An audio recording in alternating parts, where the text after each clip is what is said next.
Super Tuesday in the US, that's the day when the Republican Party chooses its nominee for the President of the United States, which is done by winning delegate votes at the National Convention. Joining me from Dunedin to discuss the race is Professor Robert Patman from Otago University. Good evening, Robert. In the past, Super Tuesday has played a pivotal role. Is that different this year? Why is it different this year?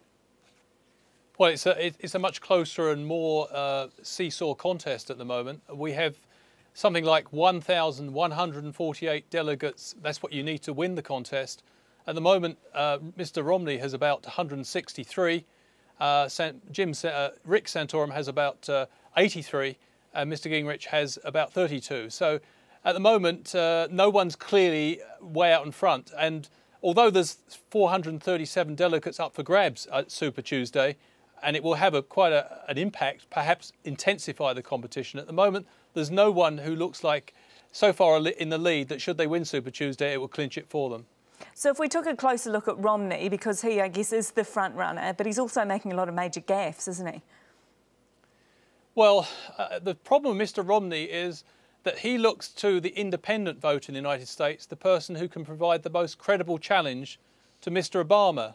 But the problem is that for the right wing of the Republican Party, certainly much of the grassroots, the evangelicals and the Christian conservatives, he doesn't seem to be a very values-driven conservative. He's regarded as a moderate by people like Gingrich, and Rick Santorum has just, in the last few days, been questioning Mr. Romney's gut values, as he called it. So I think Mr. Romney is in the difficult position of trying to convince his own party that he's the real deal, at the same time maintaining his appeal beyond the Republican Party, which of course is crucial if he's going to be a serious challenger to Mr. Obama. Can any of them, in your view, beat Obama? Very difficult to say at this point in time. There's so many factors out of all of their control. At the moment, I think Mr. Obama seems to have a bit of momentum with him. It would benefit the Republicans if they did have a standout leader at this point, because if someone was, say Mr. Romney, for example, if he did not face such intense competition, he could then concentrate some of his fire on Mr. Obama. At the moment, he's having to spend a lot of his energies just to win the nomination, and this is involving some furious infighting within the Republican Party, and one wonders at the end of all this process whether whoever emerges will be very credible in the eyes of many independent voters in the United States. Would you say that the White House is probably privately pretty happy with the way things are playing out on the other side of the fence? Definitely. I think the Obama administration always feared that Romney would emerge as the undisputed contender early on. Romney was a moderate. He's seen as someone who has good business experience, someone who was reasonably successful in Massachusetts as governor, and he's seen as a bit of a threat. But I think they're delighted. They're not crowing about it, but they're delighted that Rick Santorum in particular has presenting so many problems for Mr. Romney, and Newt Gingrich could yet make a comeback. One of the states that's being contested on Super Tuesday, Melissa, is Georgia. It's delegate rich, 76 delegates up for grabs, and it looks like Mr. Gingrich could win that. And also, I guess, with the economic crisis seeming to ease over there, do you think Americans might stick with Obama because he might seem like the safer bet? Well, I wouldn't quite go so far as to say it's easing. I think there is signs of, if you like, a faltering recovery.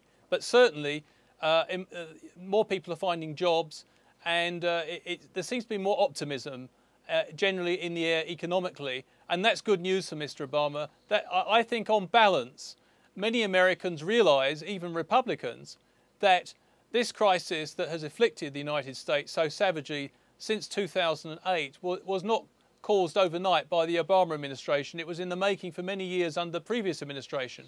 And so I think if he can preside over an improving economy, and with the Republicans so bitterly divided in this infighting, he will be well placed as the incumbent, I think, to get the benefit of the doubt. So, Robert, just with the Republicans looking a bit messy and divided, will we have a clearer idea after Super Tuesday, do you think, or will it still be a bit of a waiting game? No, I suspect that I think what we could have is that we could have a situation where the four contenders gradually shrink down to 3. It's possible that Mr Paul may find himself the victim of Super Tuesday, that he will be pushed further back in front of the other 3. I think it's looking good for Rick Santorum. He can win quite a few states out of the 10. I think Mr Romney could win Virginia, Vermont and certainly Massachusetts. But otherwise it's looking very competitive, and so far the Republican contest has been a real roller coaster ride. So I would imagine that the competition would intensify amongst the front 3, with Mr Paul falling back perhaps a little bit after Super Tuesday.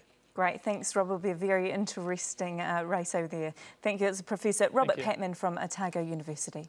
And coming up on News at 8, the senior London police chief accused of being influenced by offers of champagne. The Red Cross is hamstrung in efforts to prevent a humanitarian crisis in Homs.